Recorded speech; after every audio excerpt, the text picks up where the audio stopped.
Hi hello அஸ்ஸலாமு அலைக்கும். Welcome back to my YouTube channel everyday vibes with Ahana. இன்றைக்கி சூப்பரான ஒரு இன்ஸ்டன்ட் மட்டன் குருமா பிரியாணி தான் பார்க்க போகிறோம். அதுக்கு முன்னாடி சேனல் சப்ஸ்கிரைப் பண்ணாமல் பார்த்தீங்கன்னா மறக்காமல் சப்ஸ்கிரைப் பண்ணிக்கோங்க. வாங்க எப்படி செய்கிறதுன்னு பார்க்கலாம்.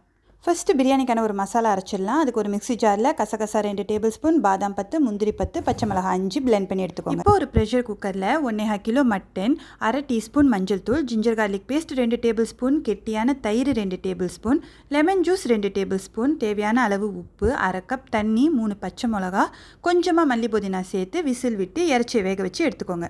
தேவாலயம் எழுகும் நானே திரியேறும் தீயும் நீயே என் தேகம் கண்ணீர் விட்டு கரையுதே. மீன் கொத்த செல்லும் பறவை மீன் வலையில் வீழ்ந்தது போல வாழ்க்கை உன் சாலையோரம் தவிக்குதே.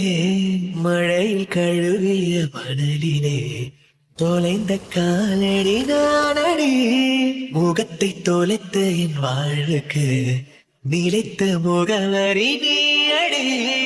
நான் இன்றைக்கி 1 kg பாஸ்மதி ரைஸ் தாங்க எடுத்துருக்கிறேன். அதுக்கு ஸ்க்ரீனில் காட்டுற மாதிரி இறைச்சி வேக வச்ச தண்ணி 2 கப்பு, கெட்டியான தேங்காய் பால் 2 கப்பு, 5.5 கப் சுடு தண்ணி, தேவையான அளவு உப்பு, ஒரு அரை டீஸ்பூன் சீனி, அப்புறம் 20 நிமிஷம் ஊற வச்சுருந்த நம்ம பாஸ்மதி அரிசி, இது எல்லாத்தையும் கலந்து ப்ரெஷர் குக்கரில் ரைஸ் மூடில் வச்சு வேக வச்சு எடுத்திங்கன்னா சூப்பரான ஒரு இன்ஸ்டன்ட் மட்டன் பிரியாணி ரெடி ஆகிடுச்சுங்க. இந்த குருமா மட்டன் பிரியாணி சீரியஸ்லி உங்களுக்கு லைட்டாக ஃபீல் ஆகும், ஆனால் டேஸ்ட் ரொம்ப ரிச்சாக இருக்கும். கண்டிப்பாக ட்ரை பண்ணி பாருங்கள். தேங்க்ஸ் ஃபார் வாட்சிங்.